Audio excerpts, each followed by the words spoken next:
Hey, everyone. As you see, I'm not in the shop.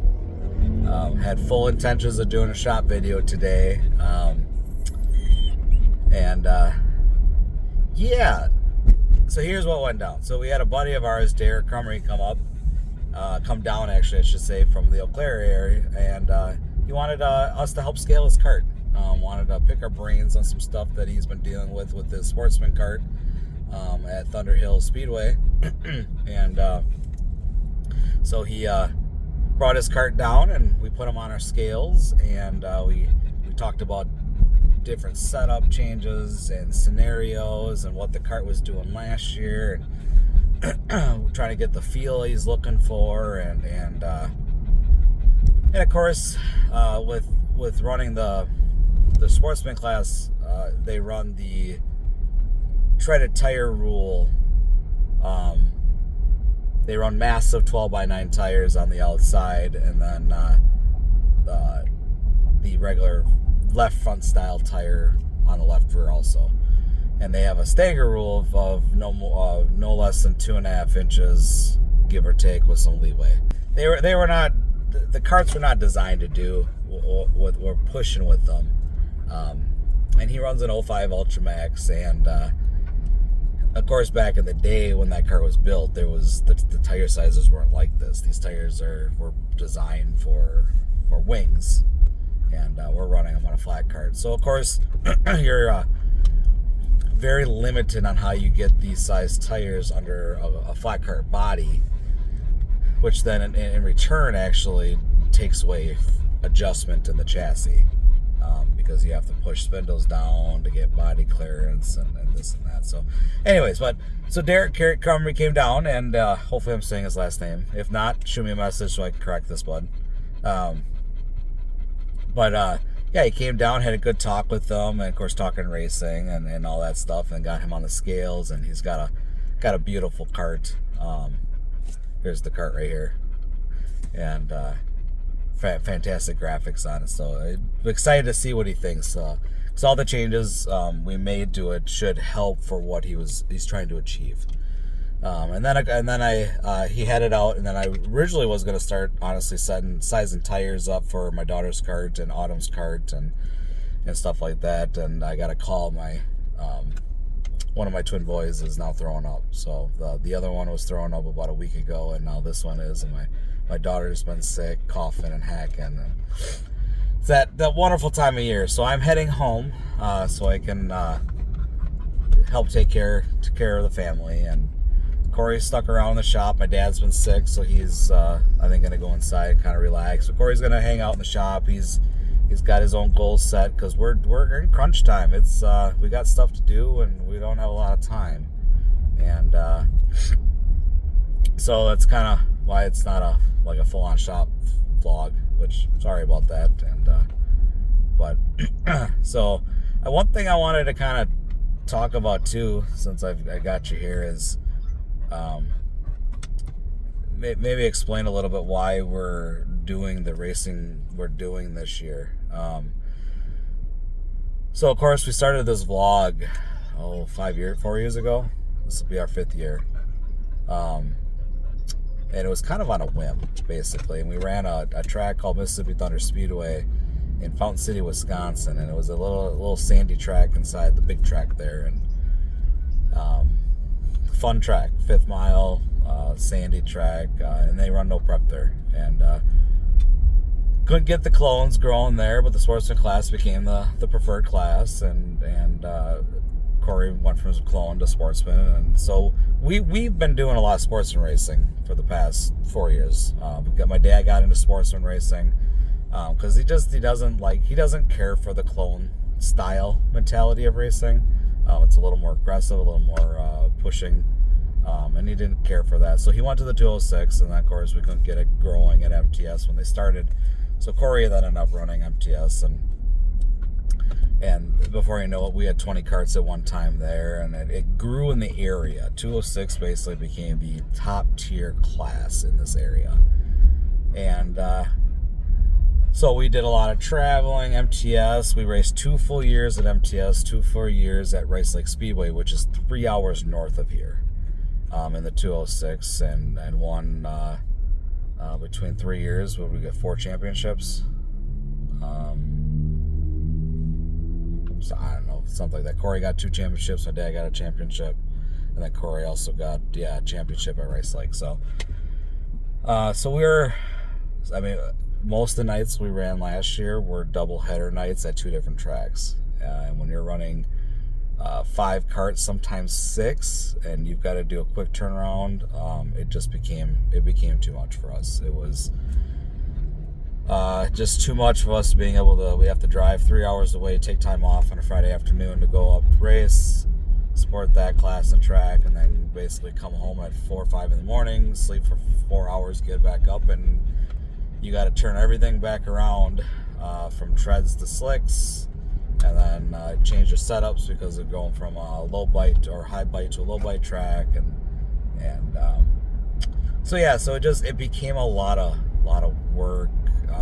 It burned us out, and the focuses weren't getting where they should be too for our racers. I can't emphasize enough how much my wife did with my daughter last year. When I should have been there doing it, she jumped in and did it. Coming from a no racing background, just what she knows through me, I don't know how it would have gotten Leona on the track 8 out of 10 times.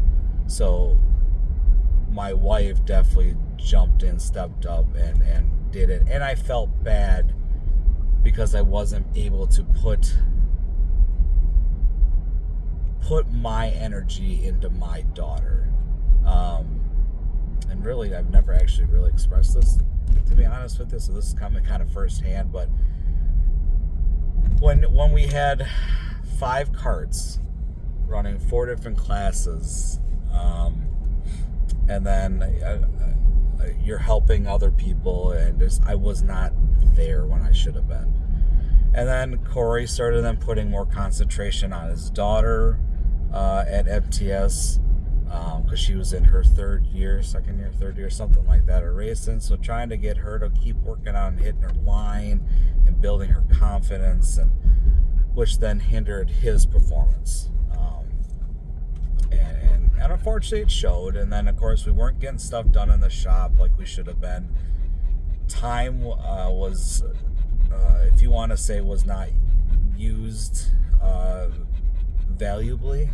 I think we all kind of took things for granted from time to time, and we unfortunately lost a feature because of it. We weren't keeping up on our maintenance like we strive for, I preach on, and it hurt us. So when we finished the season off last year, one of the things I mentioned to everyone is we clearly needed a change. And one of the changes we had already decided before the season was done is we're not going to race 2 different tracks back to back. It's different if you're running a special at the same track and you stay overnight. That's a different situation. But when you're running 2 different tracks, that was going to be a no-no. So last year was our last year of doing it. And trust me, I loved it. It was fun, but it was very stressful. A lot of behind-the-scenes stuff that not a lot of people know about.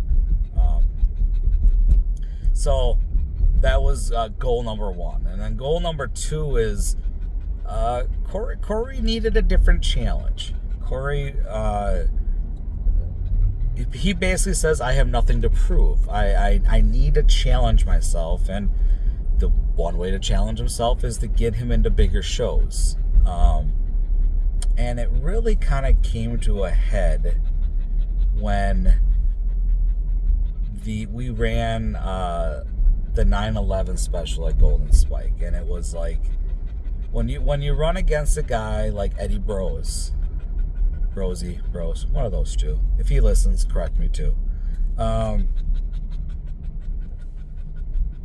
We were close, but the chassis wasn't. The chassis wasn't the right chassis for that type of racing. It flexed too much. We ran a 2018 Minicon, and Corey just could not drive into the corner like everyone else. He couldn't drive as deep because of how that kart rolls onto the right front. And of course, you talk to Zach Axonella, he absolutely hated that feel. He felt like it was just going to fold underneath the kart. And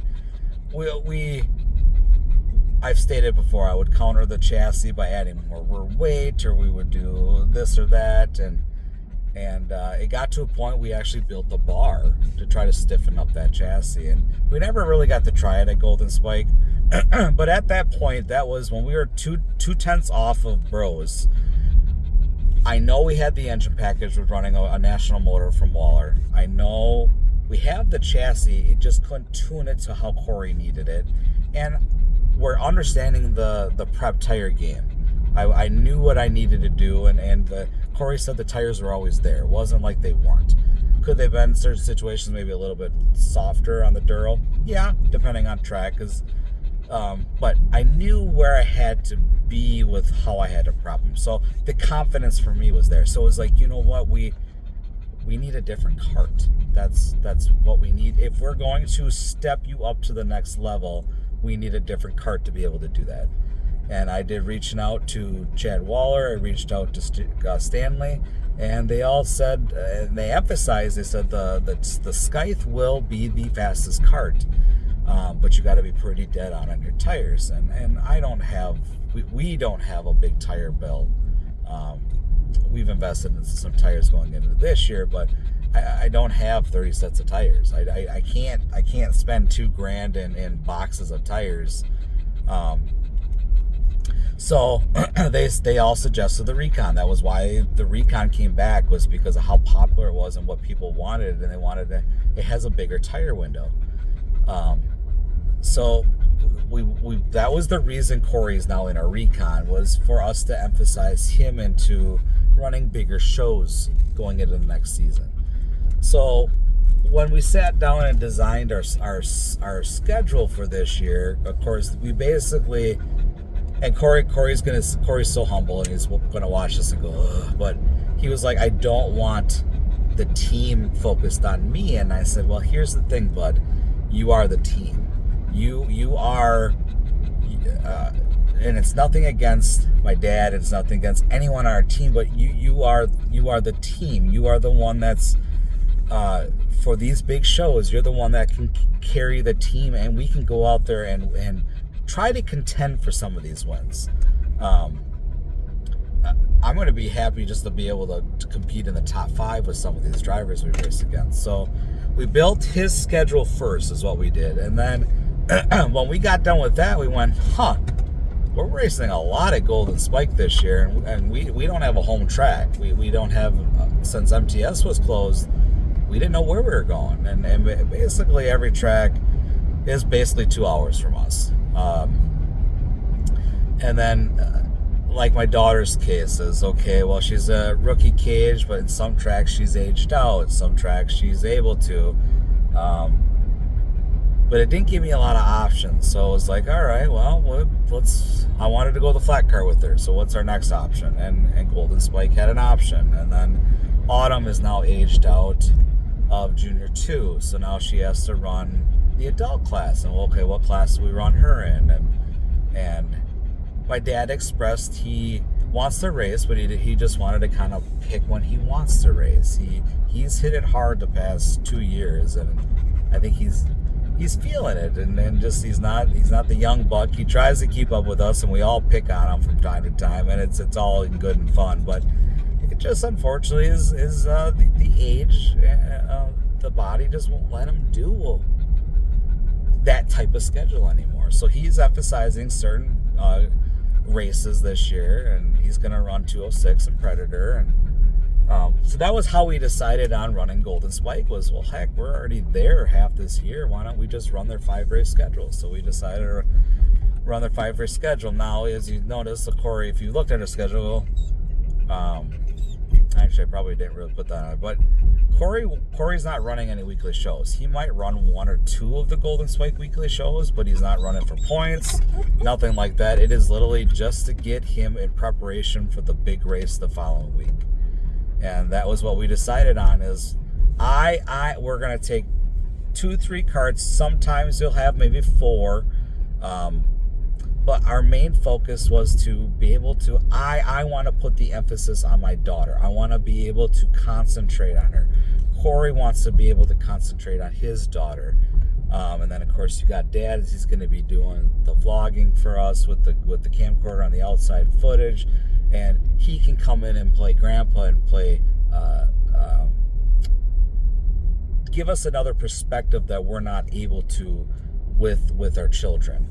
And then we got our buddy Ryan, who he's been running 206 with us, and he's now venturing into clone, and he's going to run clone heavy. And one thing he's always wanted to go for is, like he says with us, is you guys have track championships. I don't. I'd love to try that, and I totally understand that. I totally get that. So we are now able to put more focus into Ryan, teaching him different things to be able to do on the track and help build his confidence on the track. And that was why we went the way with our schedule. Yeah, it's a 3-hour drive for us, just like Rice Lake, but it's all interstate, and we're going to be hitting it really hard basically the first 2.5 months, but then the schedule kind of tapers. We'll have a week here off or a week there off. And the one nice thing too is, like in Corey's situation, is he's not basically racing week.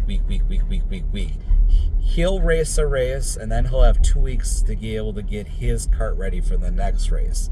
And we might race that week that he's off, but he's now not focusing on trying to get 3 go-karts ready in 1 week. He can focus on getting his kart in 2 weeks, and then like his daughter's kart in 2 weeks. So you're able to put some more of the focus and the emphasis on each kart for each race and not burn ourselves out. That's the goal. And then it also allows us to have some family time.